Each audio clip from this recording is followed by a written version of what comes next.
Fuck! Rage boner!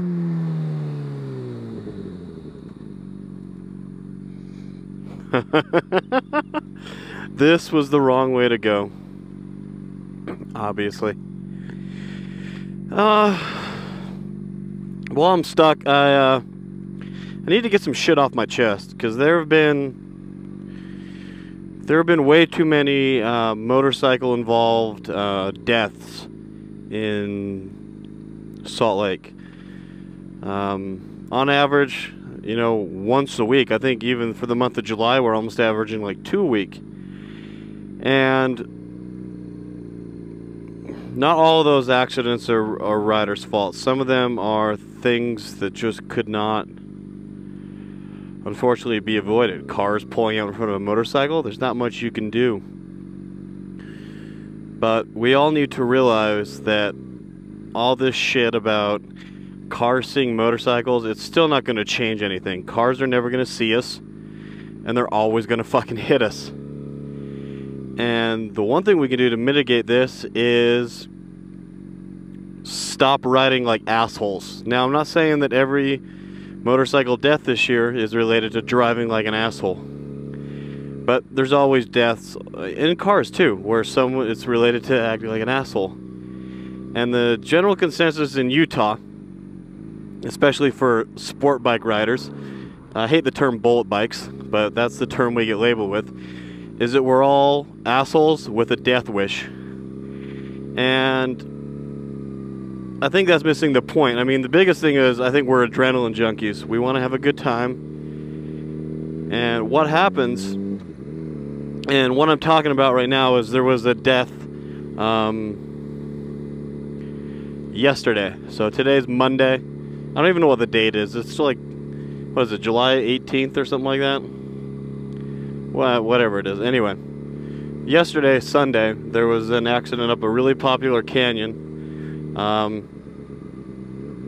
called Wolf Creek. It's above, it's very much above like Park City is probably the closest. Heber's probably the closest big city, but Park City for those who aren't familiar with Utah. Anywho, here's a couple little video clips from my ride of Wolf Creek yesterday.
And one thing that I just wanted to share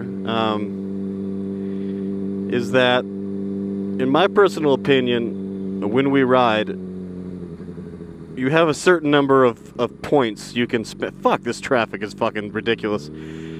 So when we ride, you got a certain number of points that get used up, depending on how you're riding and what's going on, and the warning signs around you. So, for instance, we did three laps, or we went up and down 3 times. And on the 3rd time down, you're just not feeling it, so you don't fucking push yourself.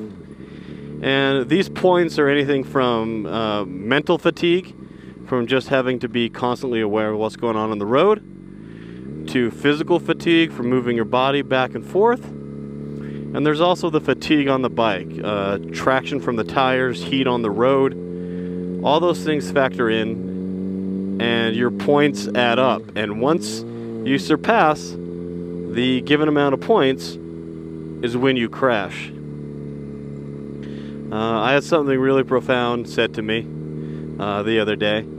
It's that, oh great, now I forgot it. You know, we all want to have fun. And the majority of the people I've ridden with, that's all they want to do is have fun. There's a small group that think fun involves going 115 miles an hour on the freeway and taking turns trying to get a knee down on a public fucking road. That's not what a group ride's all about. And I'll probably get flamed and hated by some people, but in all honesty, more deaths happen to motorcycles from showing off than I would care to imagine any other sport or any type of other activity. And we just need to realize that we're basically a family, and if you see somebody acting like a fucking idiot, it's your responsibility to let them know they're acting like a fucking idiot, and it's not going to be tolerated.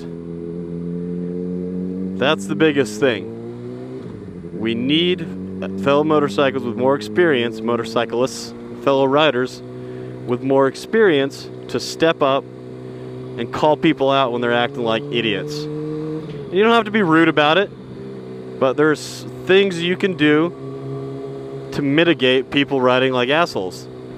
And I wasn't at the group ride yesterday, thank God, because to be honest with you, I don't know if I could continue riding if I saw somebody, if I saw that accident. From the pictures that I've seen, it's just a horrible, horrible crash that unfortunately, you know, I don't know all the details, so I'm going to make some assumptions. If those assumptions turn out to be wrong, then so be it. But the news report basically stated that he passed into the opposite lane of traffic and was hit by a truck. Now, there's only two reasons, or I guess three, that you would be passing a double yellow. One, you're passing somebody illegally, which, we're motorcycles, we fucking do that. Hopefully it's not on a turn when you do that. Two, speed / not paying attention to what's going on. And then mechanical. Those are the three reasons. And two of those things we have a great deal to do about. One, don't pass when it's not safe to pass. And two, don't go fast around turns if you're not confident. And also, realize your limits and realize just because you've taken some instruction and done track days, I've done track days, but a track day is far different than riding in a canyon. Just please, everybody, be safe. It's fucking heartbreaking to read that riders keep dying in Salt Lake, and I don't want to see it. So, my thoughts and prayers are with this young man's family and with the entire motorcycle community. It's up to us to be responsible for us, and we hold our lives in our hands, and that's a huge responsibility, and no one is immortal or immune to dying while riding a motorcycle. So just be safe. Help your fellow riders if you see something they're not doing. Give them advice. Let them know you care about them and you want them to succeed at riding and be able to do it far into their life. I don't have an outro or anything like that. Just please be safe. Love one another. Treat each other with respect. Don't ride like a fucking asshole. And we should all have a good time. And I just want to clarify, I'm not saying this kid was riding like an asshole. But the general consensus with car drivers, people that don't ride bikes, is that a majority of sport bikers ride like assholes, and it's up to us to change that perception. So with that being said, ride safe. Like I said already, love one another, help each other out, live forever 83. Have a good week, guys.